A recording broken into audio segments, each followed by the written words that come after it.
Hey, what's up? I'm Nico. I'm TK. And that makes this X's for Comics, where two dudes just kind of like go, yo, let's talk about some comics. Let's talk about some comics. I want to start by talking about something really big that happened in comics this week. I think we can all agree that that was one of the most underwhelming edgings I have ever experienced in my life. That was like absolutely uncomfortable. The 616 reveal, and then it ties into this amazing giant-sized Spider-Man, or giant amazing-sized Spider-Man, or giant spiders that are amazing. I don't fucking know anymore. But like, guys, I did not love that opening. You know, it's funny. They must have done it before this, but I really can't think of a lot of 616 days before this. Like, this has never been an event, right? Right. This is like when they started doing Alien Day. Yeah. It just like all of a sudden one day they were doing Alien Day, and like KEVO was like, I love when somebody in marketing has an idea. Same. Love it. My parents both grew up, came up in marketing together. My father owned an advertising agency. They would constantly pitch stupid ideas, but then you make them brilliant. That's the whole thing. Is 616? That's fucking dumb. Like that's just June 16th. But Marvel is 616. You can make that into something. As soon as you tell me that pitch, I can give you, like, we skip New Comic Book Day this year. We're only doing 616. Like, I can give you ideas to make it fun and cool, and the biggest day of the year for Marvel Comics. Of course, we would never skip New Comic Book Day or Free Comic Book Day. That's Free Comic Book Day is for the shops. That is a good thing. But I'm saying, like,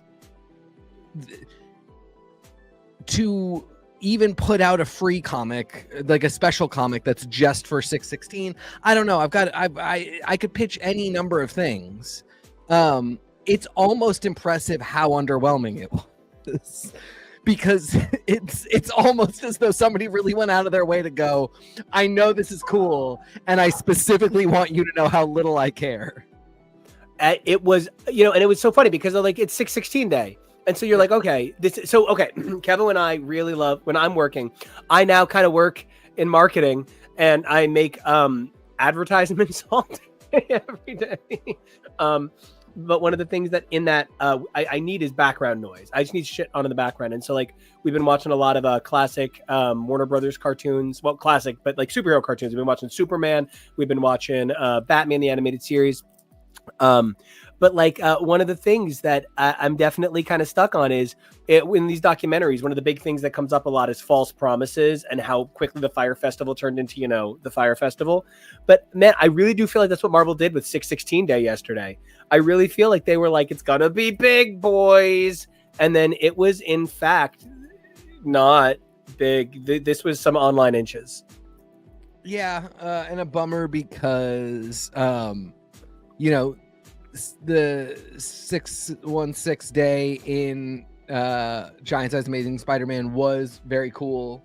It was a lovely little story. It felt like, our episode last week where we talked about it, we were just talking about revising canon, and sort of it was just it was just a really lovely look at core Marvel concepts, like just the idea that 616 is a thing. The abstract entities, Spider-Man as an enormous part of Marvel. And it really just felt like, okay, somebody, I guess Al Ewing gives a shit, like somebody gives a shit. And I understand in part it's gotta be, that story was also totally superfluous and had nothing to do with anything. And that's kind of my point, is that like, I understand that if there's nothing cool happening anytime soon, then it's tough to use 616 Day to promote anything special going on at Marvel. But in that case, hire Hickman and Gillen and Ewing and Percy or whoever, hire a great writer to write a great 616 story. Like, do anything, do something special.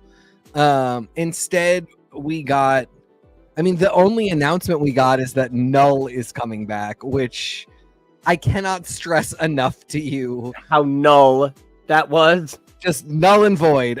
Now there's a great there's a pitch for you right there. Null and void. Null and the void get together and they do some shit. I actually DM'd that to you. I messaged you that my other thought was, what if it's the void and he's just free? You did say that. You did say it's the void, but I'm saying like we're taking it a step further. Yeah, I'm pitching. I'm always pitching. We're kid venoming right now. Yeah, exactly. It's comics, and so you can literally always just make something new. So knowing that you're getting a 616 day every year, I would have made something up to coincide with this time to be a big announcement, or I would have done, again, like we're sending out a free comic to all your LCSs, and it's the special 616 edition. Anything. An additional a 5-minute short for the MCU. Something to give us the vibe. Yeah, exactly. All I'm talking about is a vibe here. All I'm talking about is a little hype, a little, this is a Disney company. Make some fucking magic. Do you want money or do you want money? Or do you want some fucking money? And like, do you want people do you want people into this for life? Do you want people who because, bank on this. Again, this can be something. If this year's is going to be a little minimal, that's fine. You get one every year, so next year's could be bigger. The year after that could be bigger. Your movie release schedule. What's going to be the closest to the next 616 day that you can do, and then you chart out from there. Build something. There's just a billion different ways to do it. And yeah, this is just like absolutely nothing happened. And then we capped off with, I honestly don't know, and that's like brings us into a whole other topic of conversation. I don't know what they could have announced in comics, like as this character is back or this thing is happening. That I would have been like, that worked, that got my hype train going, which just sort of speaks to where comic narrative is at this point. Like, there's no more story you can tell that I'm going to be like, oh, finally. Like, even if they told me they were bringing Krakoa back, I immediately came up with something I think you'd enjoy. What? We find out there's some kind of like Dark Watchers. And he returns, and he's always been here. We just didn't know about him. It's new he returns. Yeah, I could get into something like that. I could get into like new canon. Yeah, but then like my thing immediately would be like, this is probably going to be dumb. Like, you would have to really convince me that me dumb. You would have to really convince me that someone cared about all of the next steps of the idea, and that this wasn't just Blood Hunt but with Watchers.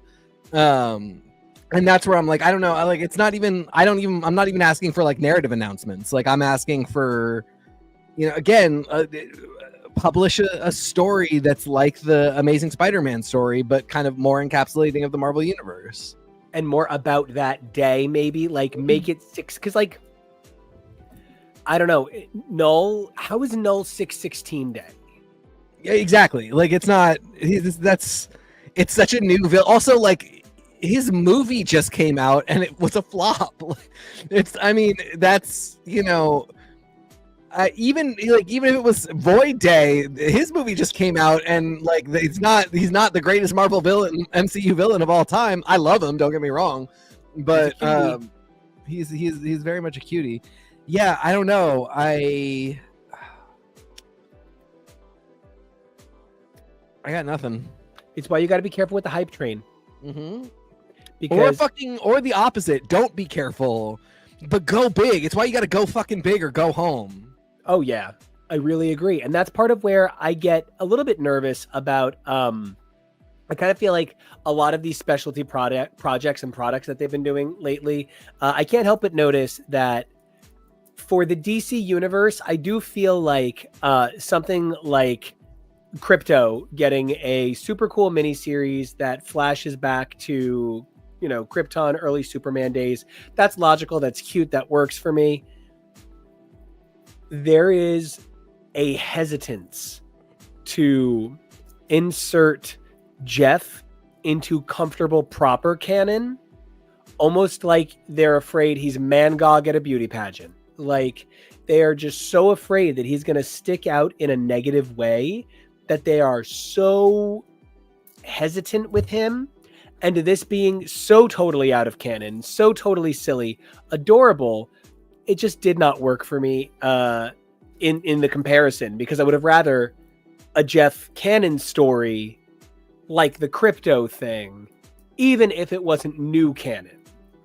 Yeah, I mean, this is where we get into a really big conversation about kind of the role of pets in comics. And I personally am a huge fan. I love pets, period.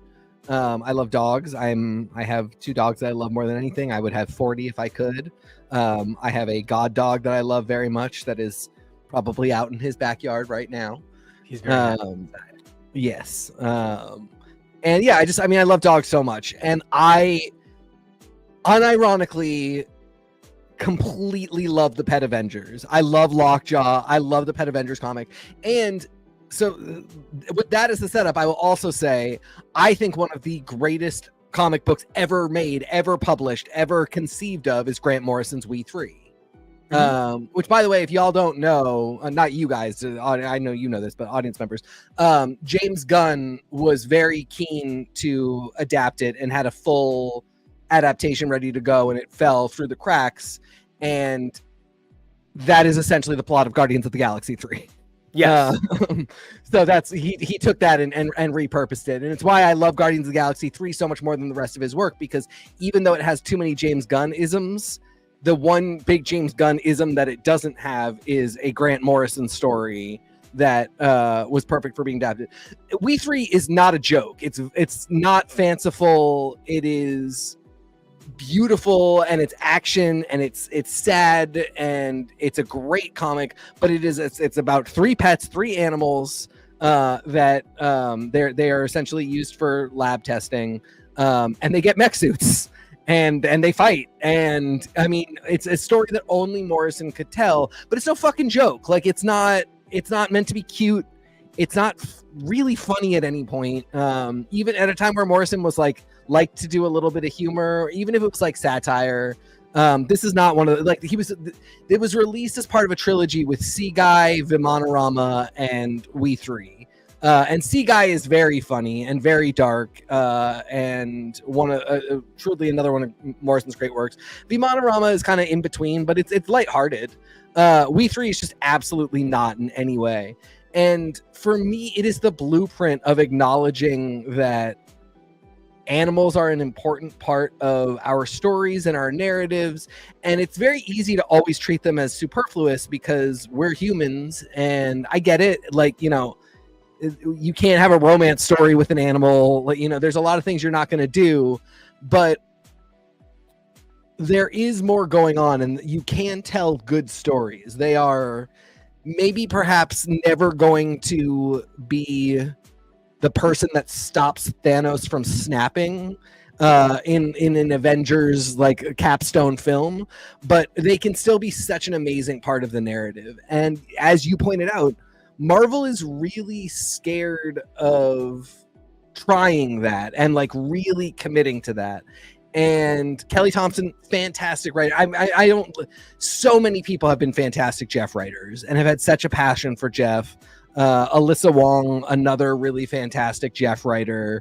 He is a beloved character, but all of the stories are a little cute, a little non-canon, a little precious, a little don't worry, we would never take this seriously. And I'm not saying give me grim dark Jeff. I'm not saying put Jeff in a Punisher Max comic. I'm saying there is a chasm between those two that we can find a line between. That would be and you know, there's a lot that we can do with pets, and you know, just even the number of people who have found ways to make Deadpool a little bit serious when it needs to happen. I just like, you know, Jeff is sort of that same side of the coin, and that's why he always appears with Deadpool. But then, you know, the two of them appear together and it's just constant wisecracks. And so instead of, you know, maybe for instance, Deadpool saying like, I am mentally ill I am incredibly unhappy a lot of the time. I'm extremely lonely. And the one thing that I have is a pet, is a friend, is this animal friend who I love very much. Even that story alone could just be a little bit more serious. You know, and I feel like it's in that vein that it kind of draws attention to the fact that I wonder how much for Marvel it's a gambit to not indulge in characters that are hard to visually represent with awesome authenticity. You know, it's this show really steers clear of AI. We're not an AI show. And KEVO had this amazing image of Jeff in the thumbnail, and I just couldn't place that it was from Rivals right away, and I knew it wouldn't be AI, but I couldn't place where it was from, and it made me realize that's one of the reasons they get hesitant about Jeff, because you can't cast a real life. They're not going to call me up and be like, your dog Bucky, him, he's the one. We're gonna play. He's gonna cast Jeff. Yep.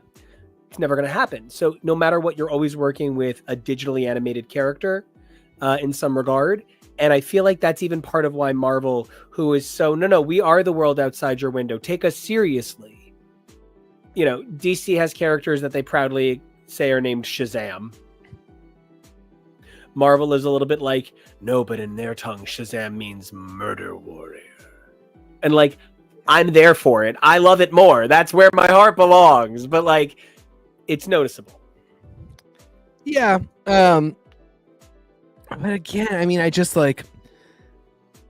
knew as soon as I just remember back in the day when they announced that the next movie would have the Falcon.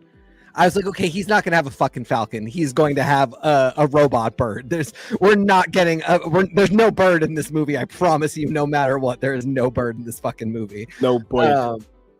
But again, there's a bird. You know, I knew even if we got to 4 Thor movies, we were not going to see my homeboy Throg, who musically is not a frog that became a Thor. He is a dude that became a frog Thor. That is correct. But still, I'm counting him as a pet. He's been a pet Avenger before. He's been affiliated with them. You're not calling Beta Ray Bill a horse. You're fine. I know. I love Beta Ray Bill. You know, I get that they're all. I mean, we're not even like Zabu is also. No, we're not getting a realistic. You know, none of the animals we're not getting a thing. We're not getting a real animal or like anything. They're all going to be CGI. I get it. Like it's all. And Jeff is a bad example because Jeff is a land shark. Jeff is a completely not real creature. Yeah, he looks more like a gray teacup elephant than anything. I mean, also, as is every single other one I listed, the Frog Thor is not a real creature either. I want to be very clear, people. The Falcon is real. The red. Okay, Falcons aren't ever red. Hold on. You're telling me that Falcons are real, but giant thunder god frogs aren't? Well, giant thunder god frogs are real. Frog-sized frog gods Thors are not real because he's not giant, Nico. He's tiny. Got it. You're right. So great and cute and adorable. I mean, I don't know though. I'm so serious about this. I love all these characters, and the Pet Avengers books also. Like some of them are good. Some of them are really sweet. But again, they're not. Marvel doesn't take them seriously. They generally hire writers like who. None of these people are Grant Morrison, and not that you need to be Grant Morrison to write any story, but I keep pointing to it because he did, to me, write the blueprint of like how you do it and take it kind of seriously. Yeah. And you know, a lot of people I know were affected by the portrayal of animals in Guardians 3. Like there really is a way to do it even when they're sci-fi and fantasy. And I just like, we do have so many great ones. You know, the one who we get closest to, I think, the most is Lockheed. And it's usually because X-Men writers are so passionate about X-Men stuff. And it becomes about Lockheed being a staple of X-Men stuff, of like Kitty's gay journey, that, you know, there's always some emotional moment where Lockheed is present for, you know, Kitty and Ilyana finally hugging as best friends. This most recent time that they're best friends. But yeah, I mean, like, I feel like Lockjaw is the one they get closest with. You know, and I kind of want to even weigh in on that a little bit, because part of what gives Lockjaw a weird advantage is his non-real status. So there's so many versions of Lockheed's origin, and you've always got somebody like Alan Davis coming in and having Lockheed speaks Shakespearean in space and whatever that is. And so like there's all of this like superfluous hypercanon for Lockheed that makes the character so exaggerated that when a writer comes in and wants to give that grounding to Lockheed, it's fine. He's already a space dragon. What are you talking about? Mm-hmm. But if you give Wolverine a dog, even if you give that dog claws, oh, now I might need to do this. Even if you give that dog claws and claw fangs, he's still going to be a dog to Marvel. You know what I mean? They will never treat him like member of the super family. Yeah, I mean, it's really funny you mentioned that, because what number weapon from Weapon Plus is an animal? Oh, yeah. Yeah. Yeah. I mean, it happened. I mean, like, it happened. It's the thing I love. It's the bear and it's the thing I love. I can't think of Weapon Alpha, whatever. It's in the number. It's one of the numbers. And it's the Weapon Plus miniseries that they did, though. Yeah. Yeah. I mean, I'm just seeing if I can like even see it really quickly right now. But like, I mean, that's a really good example, because the Weapon Plus program is really fucked up, and it fucked Wolverine up. It fucked a lot of people up. It ruined a lot of lives. It damaged humans psychologically.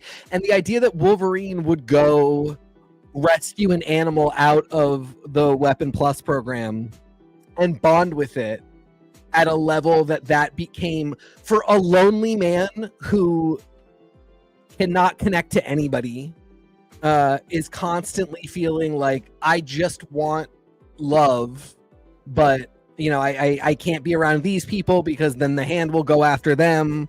I can't be around this lady because then her samurai cousin brother will have to shoot blowfish toxin into her. I love this lady, but she's married and I love her husband even more. Like, so I'm just gonna go be off in the woods. You think that guy doesn't need a fucking dog? And when that dog is like the product of a horrible system of animal abuse that is a part of our culture that then always graduates to human abuse. Like, the fact that we experiment on and abuse animals is what it is, but it sort of is always going to be a symptom of the fact that, like, if we can devalue a certain kind of life, we can then devalue the next kind of life. And you know, it always speaks to that idea that like people don't see mutants as the same thing as humans, and at that as it relates to not seeing other races and other types of people as humans. Like, it's all in there, and that pet can be a huge part of Wolverine's story and a beautiful thing. And also it can have razor sharp fangs and teeth and like fuck shit up and be fun action. Like, this really is not hard. I'm not pitching anything crazy. I am not a creative genius here. And again, I'm cribbing off of people like Morrison. But animals are a huge part of who like we are as a culture, and the domestication of animals and the partnership that we have with animals is a really big part of who we are, as is the dark side of how we treat animals. And for a company that is willing to tell you the same story about how, oh, it's the worst day in the history of the Marvel universe, here's 25 miniseries, just the idea of like doing a good story about pets, there's a free one for you that you haven't really done before. So like, at least you could claim originality if you just got into it a little bit. Because, you know, every now and then when they do it, it becomes Pizza Dog. Yeah.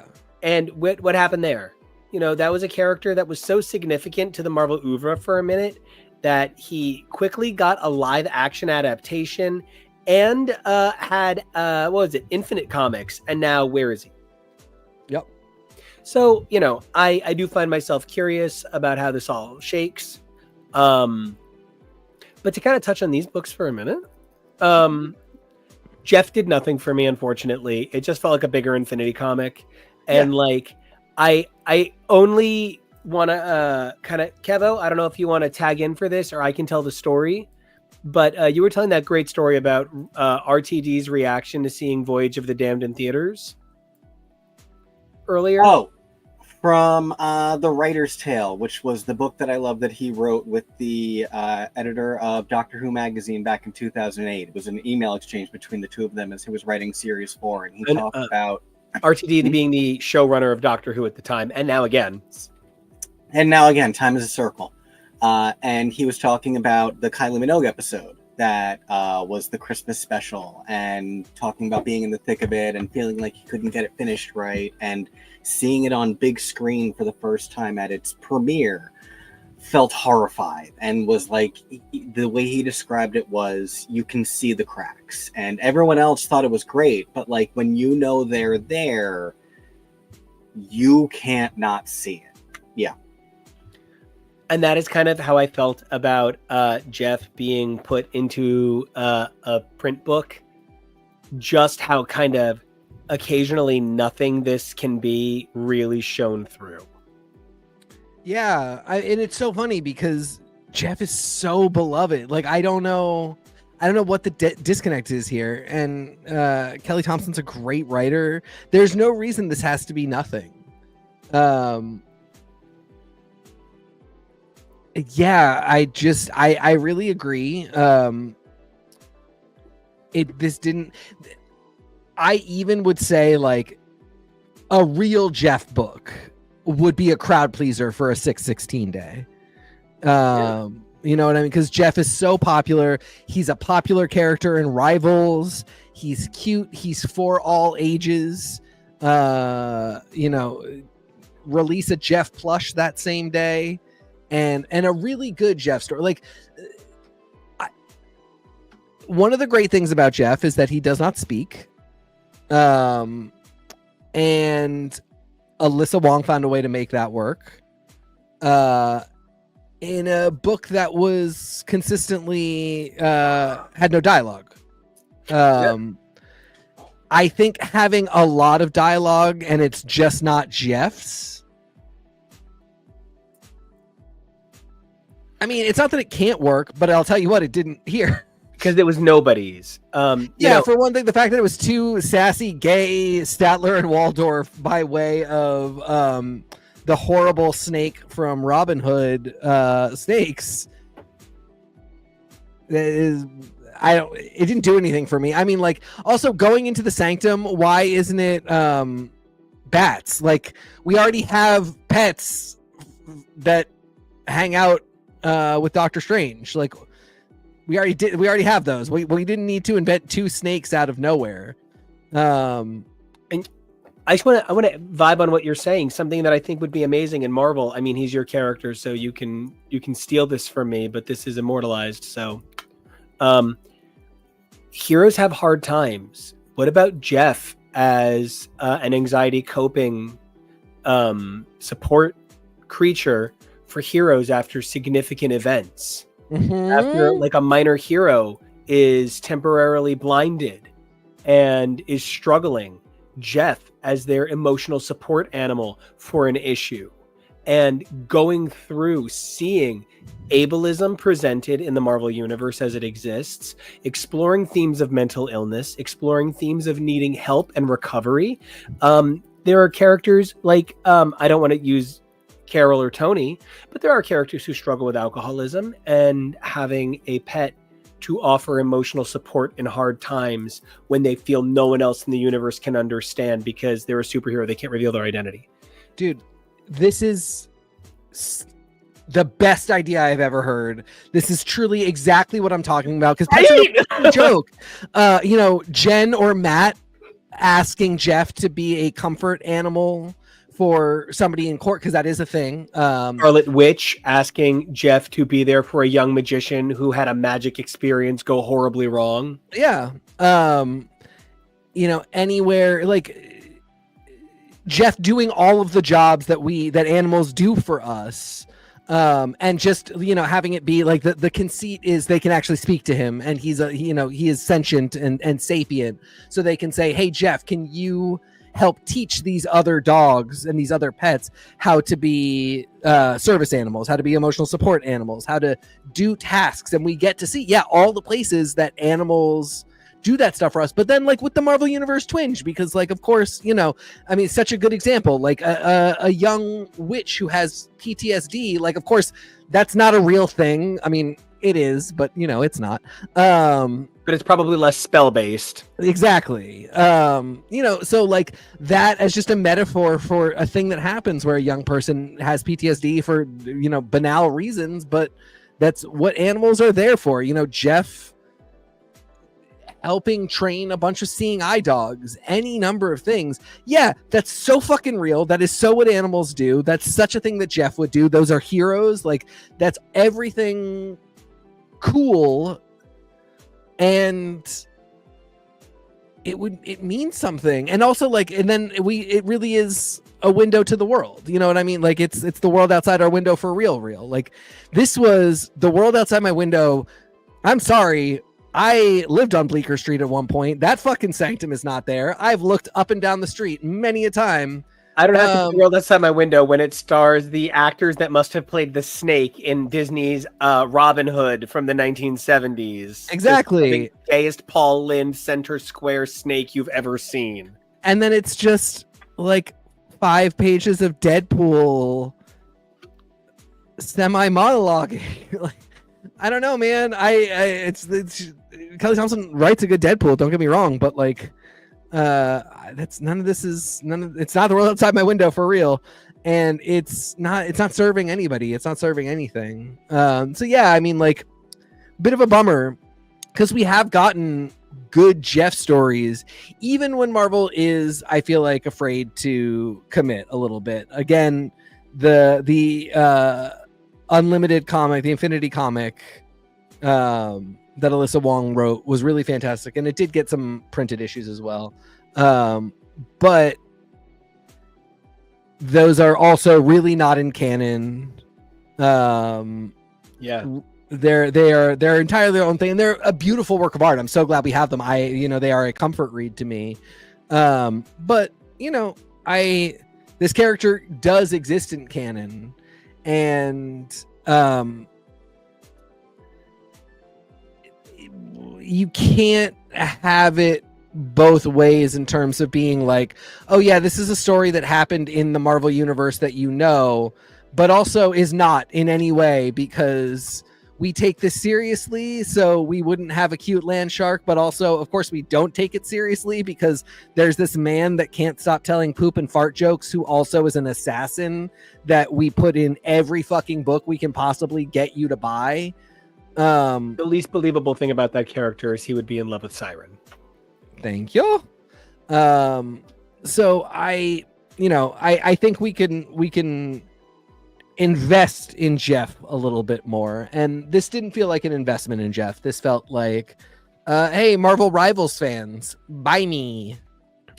So when something is obviously a ploy just to get what you want, like what you just described. Yes. I'm going to do the same. So I'm thinking about sidekicks, and you know what else is a great sidekick? Symbiotes. And so the actual connection here is something that I've been realizing more and more and more is, like, I'm reading more and more manga, which good for me. All right. You should be well-rounded. You should understand, like, comics aren't a genre, and the genre isn't shades of fascism and a cape. Like, comics are a medium. And then that means within the medium, there are disciplines. And so manga is different from comics. It is different from newsletter style comics. Like, it's all different, right? And I've loved every page of every manga we've read for this show. Like, we've read Bat manga, we've read Deadpool, we got the Spider-Mans and haven't talked about him yet on air. but we also are like super obsessed with the Venom symbiote from the Deadpool manga, which is kind of like a pet to its host, and then but like its own creature, but like a creature pet. It is kind of like and like it is Tom Hardy is literally the most beautiful human man. It's literally vulgar. Vulgar. You're singing in the rain reference. And so the thing that it leads me to is how much more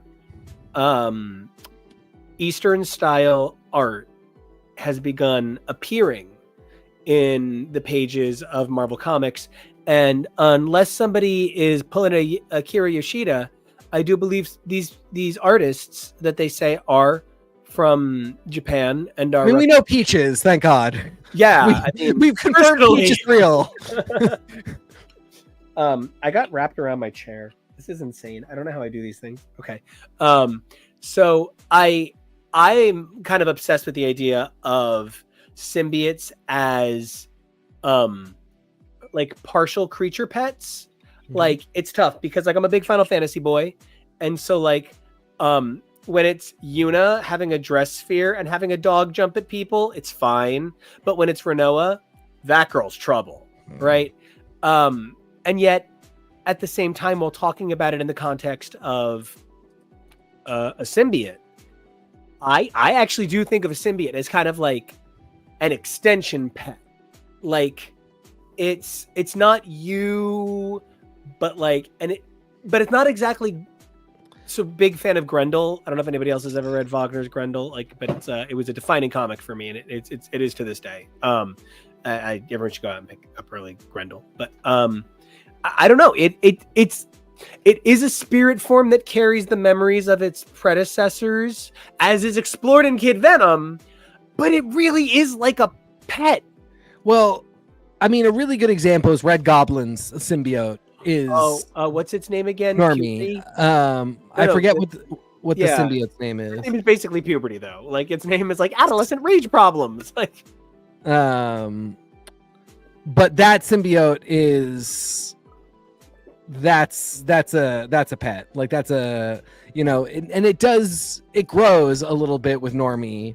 They grow up together, but that is much more of a pet.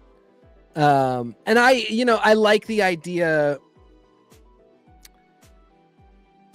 I like the idea of a symbiote that can grow into sapience by a long-standing bond, but that has to take a while. That has to be a thing. They should not be like fully erudite the first time they bond with a human. Someone argued this is Wolverine's journey as well. Yeah, I think that's the case. But yeah, I mean, I like them better like that. I mean, don't get me wrong, I will always love Venom and that relationship, but yeah, I really agree. It's funny because it's all yours. Rascal, thank you. Right. Life is a highway. No, I refuse to acknowledge that they have any claim to that song. The original is better. Oh, the original is far better. And that's like people who don't like, you like have like canon songs, like songs that like if your life were a jukebox musical. I mean, I'd write my own, but yes. if your life were a jukebox, like for me, it would be like Right Here, Right Now by Jesus Jones. Yeah. It would be Life is a Highway by Tom Cochrane. To Be With You. To Be With You.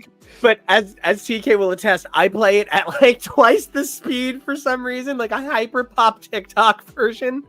Anyway, Tom Cochrane forever. Eat shit, Rascal Flatts. Except unless you want to give us some of that sweet Cars money, because ka-chow. So true, very true. But yeah, Rascal, that's a pet. Venom, not so much. The Carnage symbiote's like kind of in between, because like I feel like the Carnage symbiote is. Symbiote is religious fervor. Well, yeah, there is that. But yeah, and I mean to take it where you're going, yes. Kid Venom. Well, I don't know. Kid Venom is kind of also in that in between place. Well, and I even want to like think about how Kid Venom was made canon immediately because it's part of the verse line. So Kid Venom started So there's already a Kid Venom fucking running around basically, and it's Venom on Eddie's son. So there's already a Kid Venom, but he's Venom. There's already Venom's kid. Yes. And then when they started doing Venomverse, there's like 2 other children that have a very close to 616 Venom's. I wonder if they will also marry their director. Symbiote. So like there's children Venoms. And then of course you have people like Normie Osborn who has Rascal. So you have like a bunch of kids that have symbiotes. And then separate from that, Marvel made a comic called Kid Venom, which is just not at all related to any of these things. More and more, I definitely think they read Kid Riot. I think absolutely everybody in the fucking X office has read Kid Riot. I'm telling you, I will never forget. I showed a copy of it to Kieran Gillen, and he goes, "Kid Riot." Fuck, I wish I came up with that name, man. That's a great name. It's funny because it is very like Peach Momokized. It's a different author, but it's the same thing where like it is a feudal Japanese universe. It takes place in the year 997, although it's an entirely like different world. So it's kind of, but anyway, it's like Rene Henwi's Antigone. It's not like Antigone. It takes place in the year 997. It's the symbiote's name is Clinter.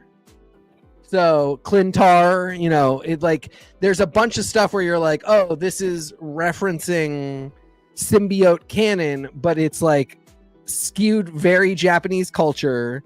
And then like the host is not like an Eddie Brock analog at all. It's just a completely different guy. It's he's an adventure boy. He's like an adventure story boy. Yes. Yeah. But he is in no way supposed to be like, you know, Psylocke from the Peach Momoko verse is kind of supposed to be a version of Conan. You know, there's a white queen who is supposed to be she's not supposed to be a version of Emma Frost. She's supposed to be a version of the White Queen. Like all of these people.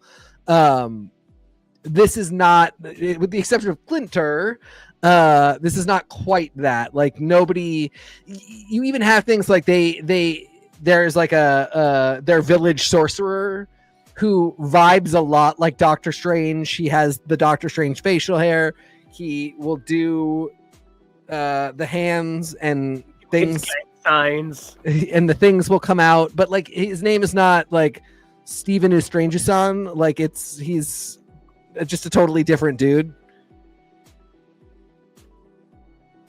That's my new favorite. No, but yeah, I mean that's Kid Venom. The thing that Kid Venom offered us that I think is so unique and part of what made me really want to talk about it just for a moment this episode is the idea of the division of Venom as 2 people, a person and then an element that can be launched, an element that controls projectiles, the action figurification of it. You know what I mean?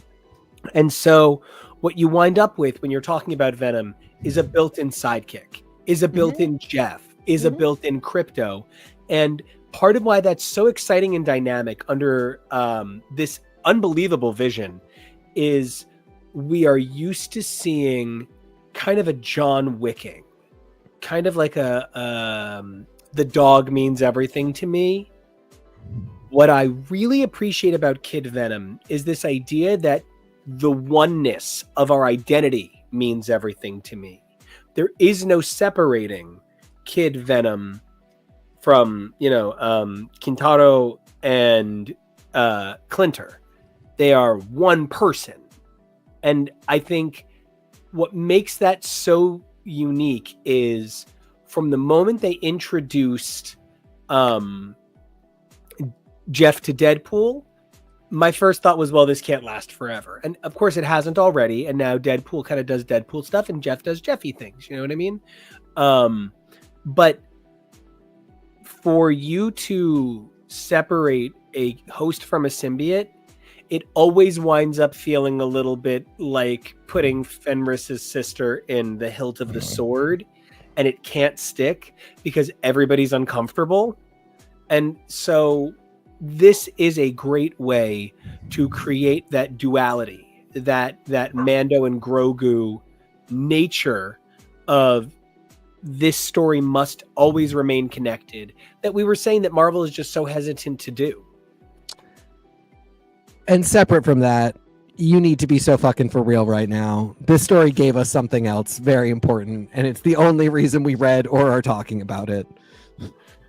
Oh my God. So yeah, you found it. You get to say it. Oh, I did. So I found it kind of by accident. I found it because we had this great topic about revising canon last week, and like as we were doing notes for it, I got a story saying like, oh, there's this like 616 day and like what that means for the Marvel Universe story in Amazing Spider-Man, and we added that to our list because I just thought it, like the story is really about exactly what we were talking about. What a coincidence.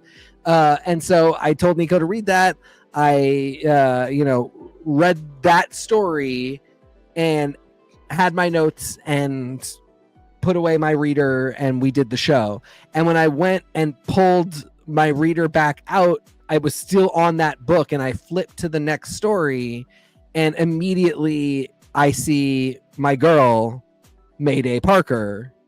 And if you are new to this show, you should know that we have covered every single appearance of the amazing Spider-Girl Mayday Parker from Earth 982, the product of a very close to 30-year-old What If story that launched a kind of separate imprint, separate Marvel universe. It is something that Nico and I are both very passionate about as 90s boys, and we read every appearance of this character, Mayday Parker.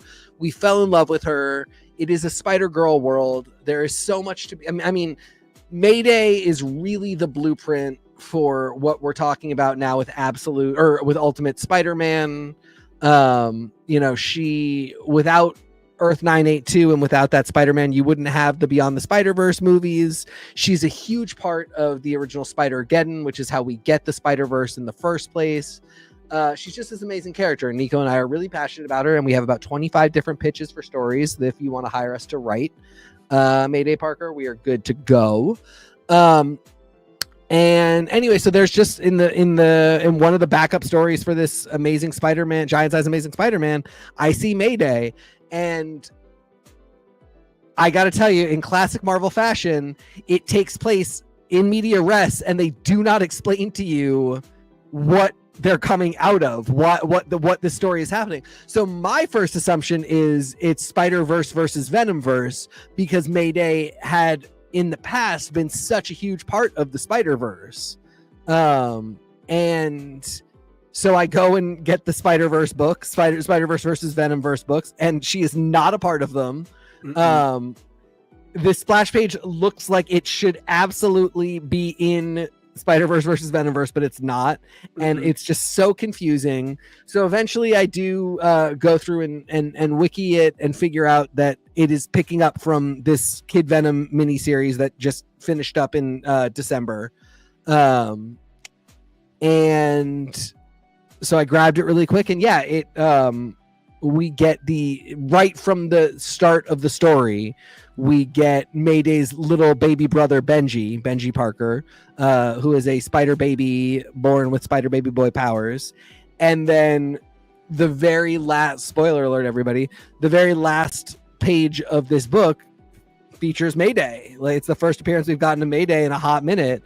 In the pages of this, story written by a Japanese man, Taigami, about a Japanese Venom.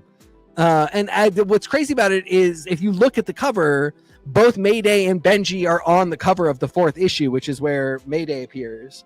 But yeah, it's just this story where Benji Parker from Earth 982 is the MacGuffin. Like, he is the powerful artifact that everybody's swapping around.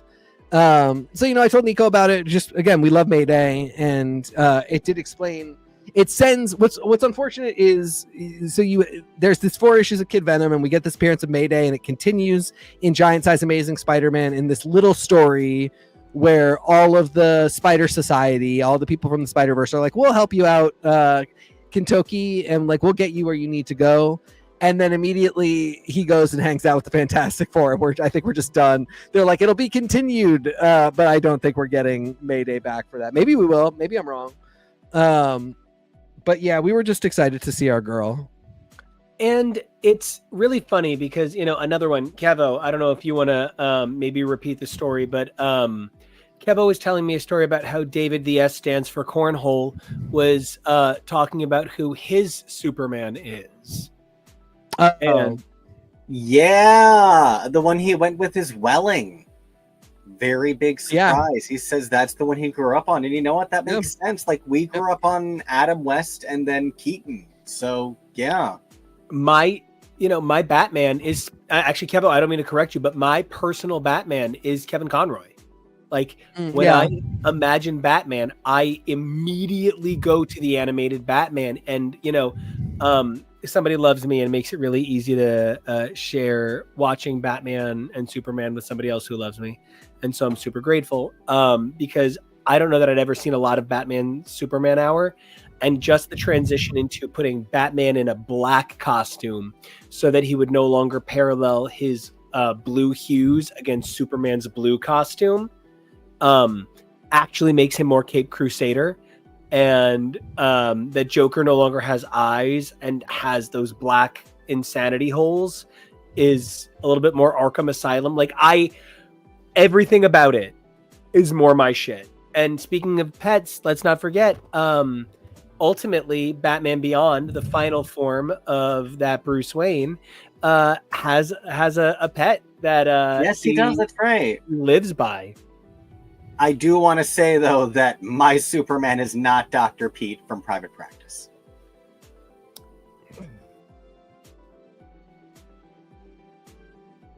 What? He yelled at Charlotte a lot. No, Violet. It was Violet. Right? Oh my God! Yes, but Dana Delaney is Lois Lane, and Lisa Edelstein is Mercy Graves. Oh my God! Lex is like Hitwoman. It's amazing. Clancy Brown is Lex. Like all of these, like actual stars on these animated shows. It really does set the precedent for Harley Quinn having celebrities. They were celebrities. It wasn't just Mark Hamill. All these voices were. I think Superman. I think Welling is a really good choice for being your Superman. Mine is weird, and it's I guess a little uncomfortable, but like, yeah, I guess my Superman is Dean Cain. Yeah, I was about to say Dean Cain. Yes.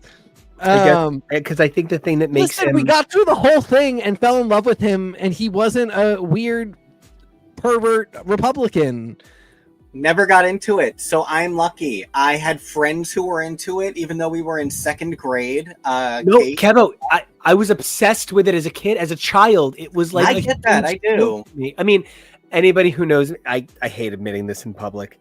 Anyone who knows me understands that perhaps one of my 10 favorite actors of all time is inexplicably Terry Hatcher.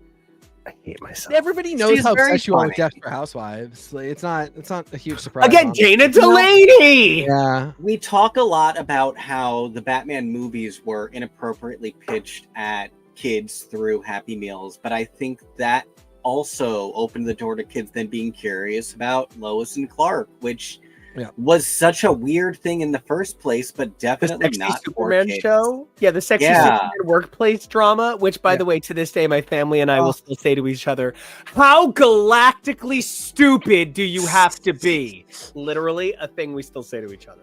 Honestly, Terry Hatcher is good in that too. Like, I mean, she's not bad. She's definitely not bad. So many people love the lady who's Tyler Hoechlin's wife. On it. Tallulah Bullock or something like that. I don't think she's that great. Like, I think she's as good as Terry I think she and Terry Hatcher are neck and neck. They're just doing different things. Dana Delaney. And I love Hoechling, obviously. Yeah. Oh right, he's an option. Yeah, he's some little Gen Alpha's Superman right now, and some young man out there taking his first trend pin is saying, "Yeah, exactly. I'm gonna be a Hoechling strong. I'll be like Hoechling." Yeah, it's weird that he could have gone either Bruce or Clark and went Clark. He could not have gone Bruce. I think he Kevo. could have done a version of Bruce. I would could have done a hated that version of Bruce. I personally, my Bruce is a detective or a shaman disciple. He Yeah. cannot be a superhero. And Tyler Hoechlin would have been a superhero Batman, and I would have thought he That's was fair. TV's Ben Affleck. I think he could have been a Dean Cain Superman level Batman. You know what? That's Because very contradictory. I get what you're saying, but I do hate too. it. Because the thing that makes me complicated. love Dean Cain's Superman, and I just saw it in this documentary, and it's why I brought this whole thing up. It's literally why I brought this whole thing up, and it's the segue. So I'm so glad it's coming right back to it. Fred Durst became the #1 artist in America. I don't think he could be Batman. I want you to know that right now. I agree. He can barely be Sackman of Sackman and Can't Throp. even be the Joker. Can't even be a Joker henchman. He specifically just dressed like these kids. He literally wore their same $16 clothes from Walmart, and he looked like them, and he acted like them. And so he gave them someone to be, not somebody to want to become, somebody to just be. And Dean Cain's Superman, he never flexed on you because he chuckled that he didn't have to. And like I was saying to Kevo earlier, and this is going to get a little emotional, I'm going to try and get through it, but I believe that Bruce is one of the great loves of Clark's life in a non-romantic fashion. I believe a person to want to be without the powers, a man to look up to, is something that defines Clark's sense of self. Clark is always going to feel like a little brother, even though he's the biggest man in the room, because of the amount of pressure on him kind of pinning his shoulders down. Yet I think because Clark is so obsessed with playing the role of the healthiest, strongest member of a family unit, he is so concerned with being everyone's best friend that he often forgets to be a member of his own family. While conversely, Bruce, for all that he is, could never love Clark the way Clark loves Bruce, because Bruce is too concerned with recreating the identity of the family unit he never had. That he is too busy being a father and a husband to several women because he never had a mother and a father, that he can't focus his identity through a single relationship. And so what I think is my Batman is a detective who becomes obsessed with the mystic. What I think is my Superman is a god who would rather walk among men. And Dean Cain gave God Among Men better than anyone. So anyway, this fucking dog. I'm gonna pray on that. I'll get back to you. I hear what you're saying, and I totally don't agree, only because I swooned over Dean. Like he felt, yeah, there it is. Do you want to talk about it? Oh my God! Like what? There's like Long Halloween for Batman. Yeah. There's Green Lantern Rebirth for Green Lantern. Yes. There's New X-Men and Krakoa for the X-Men. Yes. And then there is explicitly and exclusively Stan Lee and J. Michael Straczynski on Spider-Man. And TK just sent me that J. Michael Straczynski is going to be doing a Spider-Man miniseries. This is like this. It's so funny. This is the reaction I was expecting, and I was like, I think he's read it, but we're just talking about Dean Cain. Oh my God! Talk for a minute while I read. Yeah, totally. So anyway, I just sent Nico this article. Literally, I saw this because J. Michael Straczynski posted it on Blue Sky. J. Michael Straczynski is coming back and writing a Spider-Man mini called Amazing Spider-Man: Torn. And he is one of the definitive writers of Spider-Man. His Spider-Man run gets us to a lot of this stuff that we're talking about with like Mayday. So he's a hugely important Spider-Man writer. And anyway, we just found out we're getting him back for a little bit after a very good but not iconic Captain America run. It was a good. It was just man. I also just want to really quick, Perel. I do not know you, but I am living for your comments. You are you're killing it. Yes, Perel, I did say :torn because you always got to pronounce the colon because you never know if people are going to get it. But also, I did really like the double entendre there, so you got it. Oh man! So this fucking dog, I really did love this story. Krypto. Krypto, yeah. Oh, I just want to say this makes me want to retell the entirety of Empty Nest from the point of view of Dreyfus. I mean, yes, like that. Yeah, that's what I took away from this. And again, it gets to my point of take the animals a little bit fucking seriously. I'm not saying it always has to be. It doesn't have to be grimdark. It doesn't have to be any particular thing. But show me that you're taking the animals seriously somehow. And the idea that, like, as I have said to you, something I'm loving about the DC universe, as much as I'm hating it from time to time, but something that they do it a lot, so it has a lot of successes. It also has failures. They just keep retelling everybody's stories over and over again. They keep retelling the origin stories. And unfortunately, sometimes they just keep you up to date. They just reinform you of the things that everybody knows. Like, again, I just don't think you get to be the age and inclination to read comics and don't know that Batman is Bruce Wayne, whose parents were killed, and that's why he's Batman. Like, I don't think anybody who is picking up a Batman comic ever needs that background for any reason. I think if they don't have it when they're picking up the book, they will very easily get it if they're confused. But I think there's virtually no chance. There's certainly not a critical readership that is so new to the idea of Batman that they don't know that he's Bruce Wayne, whose parents were killed. Joker's his main villain. Similarly, everybody knows that Superman is Clark Kent, who's an alien who came to Earth. And so sometimes they will be like, in case you didn't know, reading issue 587 of Superman, here's his origin story. And it just feels a little bit silly because it's like, okay, on top of the fact that we've had hundreds of issues to get here, everybody knows anyway.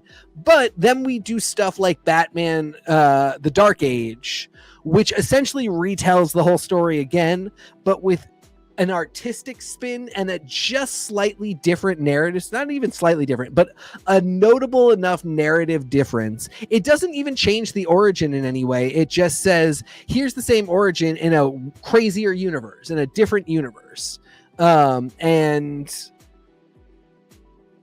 this story, Krypto, the Last Dog of Krypton, says, here's the Superman story, but told from the perspective of his best friend, this dog. And it's never silly. Nobody, he's not doing anthropomorphized stuff. He's not a rascal who's getting into trouble. He's just kind of like a dog, a very, very sweet dog. And the other great thing is, like, it gives us this moment of experiencing domestic life on Krypton in a way that looks a lot like domestic life on Earth. And the fact that Jor-El and Lara-El love their dog as much as they love their kid. They love their dog the way, like, you see your neighbor who has a kid and a dog. They love their dog. They treat their dog really good. And maybe the dog about it. Evolved culture. Talk about actually showcasing this idea that life is so important. Yeah, exactly. And so they just love their dog. Now, to be fair, they do put the dog on a fucking rocket ship to test it. Like a party in the sky. What's that? They treat it like the big sibling. Like, I kind of do feel a little bit bad that, I mean, I kind of feel like they're pretending that the dog is Kara. Yes. But while we're on the topic, you made a really beautiful comment earlier, and I just want to number one, not just back you up, but echo your sentiment and bring it a little bit further. Marvel does have a lot of brilliant people who understand how to write animals brilliantly, and it is Katie Nana from Peter Pan, Perel. I am telling you, you are in my DMs right now. You are stealing my shtick. I am obsessed with you. Please don't turn out to be a murderer. But Ryan North has been absolutely getting deep fucking pitted and shredding the mountain of Marvel animal books forever. Because when you think about people who are actually defined by their ability to communicate with animals in a way that indicates respect, Squirrel Girl.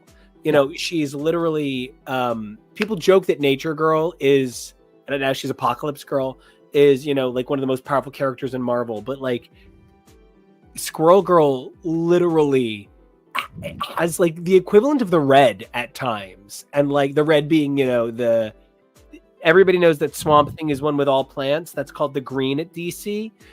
The parallel for animals, once again, Grant Morrison established, at least to the extent that it is so spectacular, and followed up on by one of my all-time favorite writers of all time, Jeff Lemire.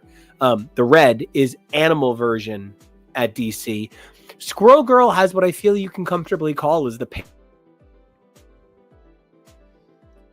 You just froze. understated the way Quicksilver's Speed Force is deeply understated. You froze at Squirrel Girl. Squirrel Girl has the Red, Yeah. the way, but in an understated. Thank you so much. Yeah. But in a deeply understated way, the same way that I would say that Quicksilver, especially when he was using like the Terrigen mists, has an understated version of the Speed Force. Yeah, they're never going to codify things the same way that DC does. And again, I think that's sort of how the slightly different instincts of the two companies when it came to how they were going to do their universes, kind of, you can see how the evolution really diverged. Yeah, Flash and Quicksilver, very similar characters. I wonder if they've ever raced. I wonder if anybody's ever going to talk about that. And if somebody wanted to, they would do exactly that with Quicksilver. They would have him go so fast that he shunted dimension, whatever they wanted to do, and it would be very similar. Squirrel Girl doesn't tend to talk to other animals, so she doesn't quite have the Red, but if Marvel wanted to, at any point they would have her say, like, because she has communed so much and established this connection with these creatures, she kind of can now dig into that and go deeper. Like, and it would make total sense to us, and we would love that story. I think she should develop like actual telepathy with other humans, because human animals, like, I genuinely think she has the Red. Like, I think she, and that's all Ryan North. Yeah. Ryan North. Yeah. Who I am not loving this Fantastic Four. It is absolutely sleepy. And I'm not loving One World Under Doom, but I love Ryan North. I really love his ideas. Ryan North wrote one of my favorite fictional audio dramas podcasts of all time, Squirrel Girl, Unbeatable Squirrel Girl, where Squirrel Girl hosts a radio show at Empire State University. And it's really funny. It's just like it's just a bunch of like jokey send-ups of Marvel stuff. Like there's this ongoing joke where Magneto keeps calling in thinking that he's talking to Professor Xavier. And yeah, it's really funny and good. But yeah, he has this understanding of Squirrel Girl, and he makes Squirrel Girl really funny, and then at times can make her such a badass and such like an Avenger.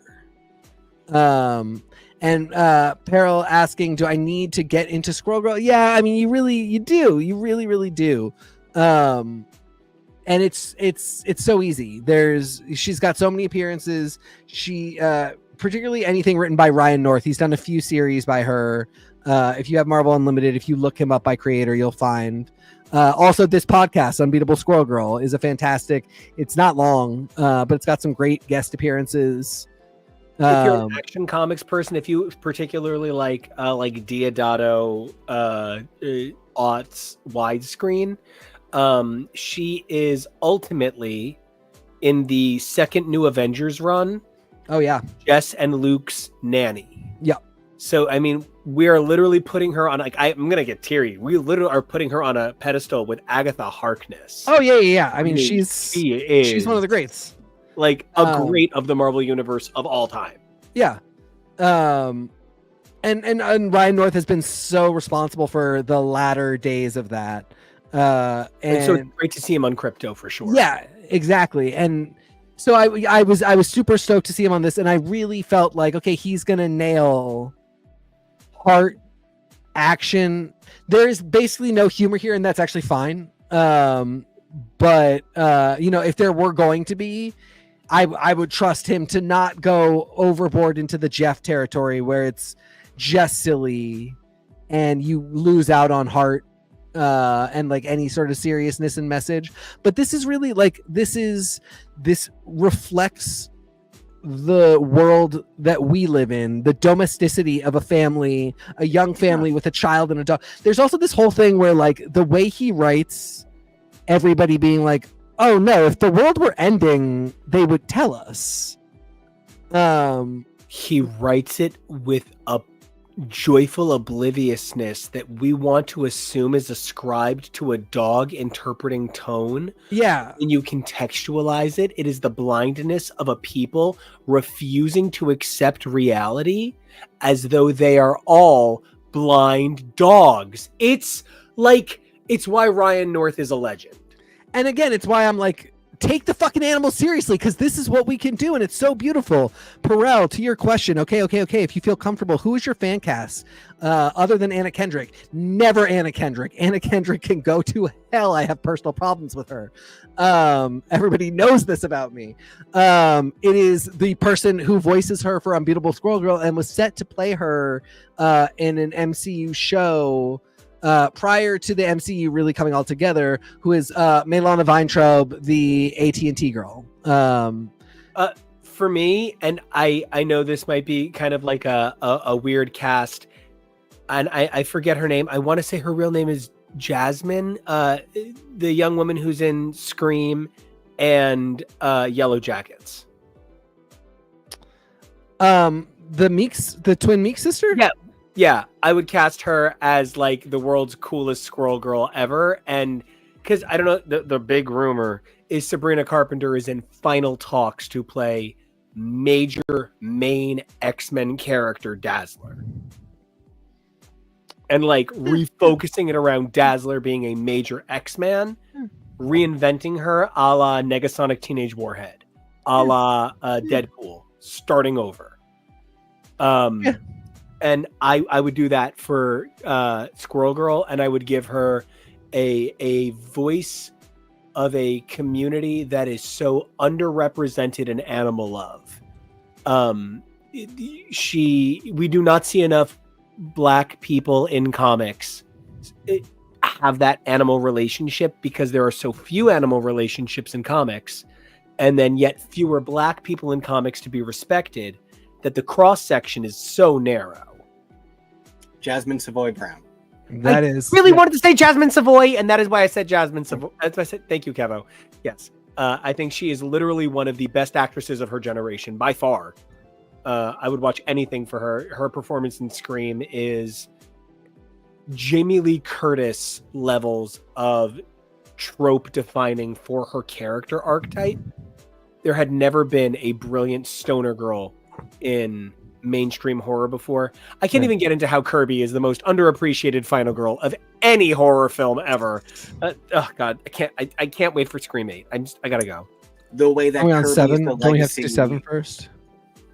Yeah, 7 is first. We've 5, 6. But they've already started writing 8, and they've already started casting it, and the big rumor is Melissa Barrera is coming back. I don't know. I would be interested in that, but yeah, I think that the way Kirby is the legacy character for that era of the films, Mindy is the legacy character for her era of the films. She was amazing. I want to see her in more. So yeah, I love Jasmine Savoy Brown. That would be a fantastic. I would love that. That would be really cool. That would be sort of on par with Namor, because because Squirrel Girl is so white. I think you really have to be real about the fact that it's something entirely different, and it should be. It's fine to be totally different, but like Jasmine Savoy Brown, that Squirrel Girl is not the same person in the same way that like Namor is just not the same as Namor Mackenzie. I'm always like, I know it's some stupid white man's name. Yeah, I really do. I like that a lot. I still want Milana Weintraub to get her chance, because she's just been. You can Google her and Squirrel Girl. You'll see she has dressed as the character. She voices her in Rivals. She voiced her in the Unbeatable Squirrel Girl podcast. She's so great, and she just never got to play the character. She's now getting too old. But that's why I didn't say Ellie Kemper. Yeah. Who would have been fantastic? Office agent Ellie Kemper had her run of any choice of the MCU, but the MCU slept on a genius. Your That's problem. True. Yeah, I mean, and yeah, you just nailed the last thing about this Krypto boat. You know, just the watching the apocalypse through this dog's eyes, and that as a reflection of just like sort of the way we all sort of have that canine like optimism, but also are maybe stupid when it comes to not seeing what's around us. Anyway, I for all I'm like, they love this dog so much they absolutely put that dog in an experimental rocket and shot it into space. So I actually need Doctor Who to get a third season of this current run, so there can be another intergalactic Eurovision episode, and there can be a Krypto party in the sky. Yes. Number. Man, I just feel so positive on the stuff we covered today. Yeah. Krypto gets an A from me. 100% A. Veering into A+ territory. I will say I'll be really interested to see if this continues. It would be an A+ if we didn't end on Krypto meeting Lex Luthor. This could turn out great. Like it could be a retrospective A+. It went from a 99 down to a 95 because I just maybe didn't want that. Maybe didn't want it. Maybe don't want it. I might love it. I might be totally wrong. I trust Ryan North, but not the splash out that I wanted. Oh my God. Oh no, Marvel will never approve it. But oh my God, if they love us enough that they love the stuff we're pitching, dude, a mini series on Marvel Infinity about the Phoenix Force bonding with animals. Oh yeah, and experiencing life as a non-sapient, just as a and just to be there for beautiful moments in Marvel history, like not to watch Ansaban Nur become Apocalypse, but to be a cat in that Egyptian era. Obviously, I'm saying something so funny. No, because you said, she would bond a Palomino, because of course the unbridled passion of a horse running through, but the horse that she's bonding. But Emma Frost is so sorry. Oh, rest in peace, Butterrum. Oh my God, Emma Frost gets to kill the Phoenix Force. You're so welcome. And the horse. That was my other big Krakoa Pet Avengers crossover story. Was they used the Krakoan resurrection protocols to resurrect Butterrum the horse, but they resurrect it with an X gene, and it takes on the codename Fast Horse. What's that bit? Yes. But Shanna Maserati. What's that? No, her shit. Her name was like Chantal Chanteuse, and they brought her back. Lourdes. Lourdes Royals. Yeah. The teleporter who was in one. That one. It'd be that, but for horses.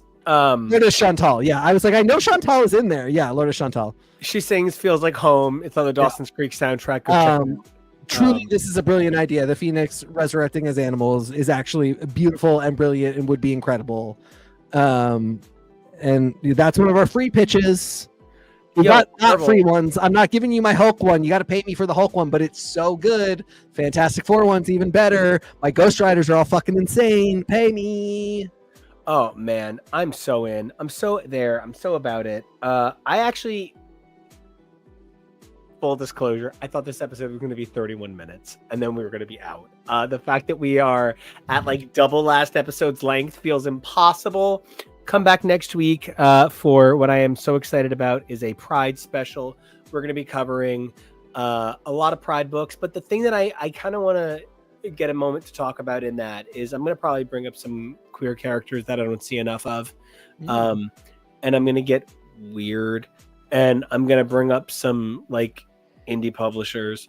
And so just get ready for my weird deep dive into the queer history of the Teenage Mutant Ninja Turtle comics next week. Fuck yeah, let's do it. I have so many feelings about TMNT comics. It's uncomfortable.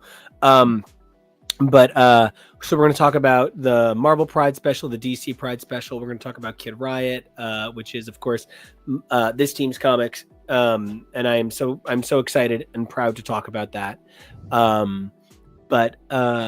Yeah, then after that, we've got some cool stuff coming your way. Keep your eyes peeled. Cool summer projects coming all your summer way.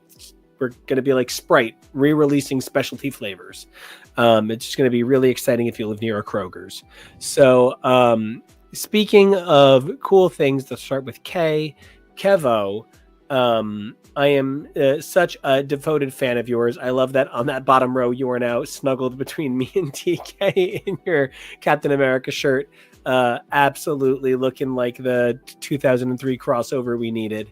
But until you are something far stronger than the parallels between Planet X and Disassembled. By the way, are you guys aware that they literally try to say that Planet X is X? Nope, you froze again. Planet X is... All of it was the machinations of the Scarlet Witch to allow House of M to happen. You froze. They claim that Planet X is X-Men's Disassembled in the fluid motion of Scarlet Witch destabilizing reality for House of M, and that is how there's two Zorns. Where is this happening? Where is that said? It is a one line, I think, in Excalibur Volume 3, Genoshan Excalibur. Like number 13. I do remember that. I remember them having some like, well, it's because of Wanda. Way to blame the bitch for everything. Yeah. I mean, when you have reality wave powers, even stuff that's by accident is easy to just be like, oh, it's just Aftershock. It's Wanda. Wanda again. Wanda. It's Wanda performing Sullen Girl on a red piano. Yeah, and that's okay. Kevo, if everybody wants to follow your unbelievably handsome face, where can they journey to find it? You can find me at KEVO Really. That's KEVOREALLY. All right. So now I'm going to do something kind of funny and kind of mean. TK. Are you aware that my number one, I guess she's got to be number two now. I'm so sorry. Maybe she's tied for number one. I don't want to pick favorites. Shea Coulee. I knew it was either Shea Coulee or Mimi. Shea Coulee. Are you aware that Shea Coulee is saying that Slug is a code name for her character? And I am not. I have seen the image where she has the green hair that does look like Dark Veil. So I will be very interested to see. Very, very interested. I have my first ever tickets to see Shea Coulee this winter. I can barely even form words. I'm going to see Susie Toot, Anya Nerve, Jewel Sparkle, and Shea Coulee the same night. I am very much hoping I will be there with you. We will see. But yeah, I'm very excited about it. You got me thinking just at the very end now about Fiona Apple is the Scarlet Witch. Tori Amos is obviously Jean Grey. Bjork, I guess, is. But I'm trying to figure out first who's Emma Frost, and it's not Bjork. It's not. Well, I think Bjork represents a duality that I can't nail. I think she's a little bit Cersei. Yeah, I was also gonna say Celine, but she's not evil. Like she's Sue Storm. She represents a font of sexual motherhood that is an unpredictable force of nature. I was gonna say maybe Jen, but I don't know. I really got to pray on this, but I really like the image of Fiona Apple as Wanda and Tori Amos as Jean. So I got to work it out from there. And anyway, if you want to talk to me about matching up superheroes with pop stars, who the best pet Avenger is, what other animals could have gone through the Krakoan resurrection particles, gotten next gene? Can you make these like blue sky posts for me to hop on? I want to. Yeah, I should do that. I will do that.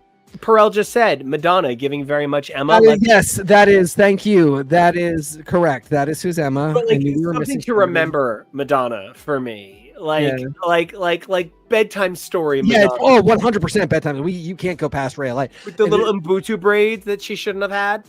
Emma still has not had her Ray of Light moment, and that is, listen, not a free pitch, but I'm telling you about it. Emma Frost, in her Madonna journey through the Marvel Universe, finally coming to her Ray of Light era, will be what Nico and I will cook up for an next story when you hire us. Discovering Krakoan religion after the fact. Well, yeah, like discovering not magic, but mysticism. Like psychic mysticism. Yeah, exactly. Part of psychic mysticism. She's also like sort of bullshitting. Like it's real, but she's selling a fake version of it to boost Frost Industries. She says it's a classic prayer, but it's really just Berman Lee from this year's year in Eurovision. Berman, just sleep. Yeah. The part where they had tails was the best. Anyway, Nico, dude, it fucked me off. And then that one girl got stuck on the braids. That shit was nuts. Nothing is going to beat the last two Eurovisions. I'm sorry. Until the next one comes, nothing's going to beat it. That is how it goes. Real. So where can everybody find you? Yo, Nico Action, NICOACTION. The music's at Nico Action Music, NICOACTION MUSIC. But the real thing that I want you guys to check out is the stuff that I say. So check us out on our podcast feeds. X is for comics, X is for podcast, X is for show. You guys can check all of this out, including our sub feeds like the Billy Club, MC2, and more. Don't forget to check out the awesomeness that is HTML Husbands Talking More or Less, where you can find this show broken down into its podcast format. I love all of this. Check it out at cageclub.me. Guys, they've been doing this thing for Joey. I don't know how old you are. I assume you are 100 because you were doing this before I met you. So perfect. But other than that, you guys should definitely come here, like, comment, and subscribe. We're such big fans of yours. We are like Thanos obsessed with death about you. So please like, comment, and subscribe. But there's 3 things you guys can do for yourselves that would mean the world to us. Number 1, please stay safe, crazy world. Number 2, please be brave, because your personality, who you are inside, that's what we really love. Speaking of that, number 3, evolve daily. Who you were yesterday, great. Who you are today, amazing. It's who you are tomorrow, though, that we really care about. That's the version of you that we want to see told from a dog's point of view. So until we come back to see Diagoro tell your Una FFX2 story in what's that trainer dress sphere? We'll see you. What can I do for woo?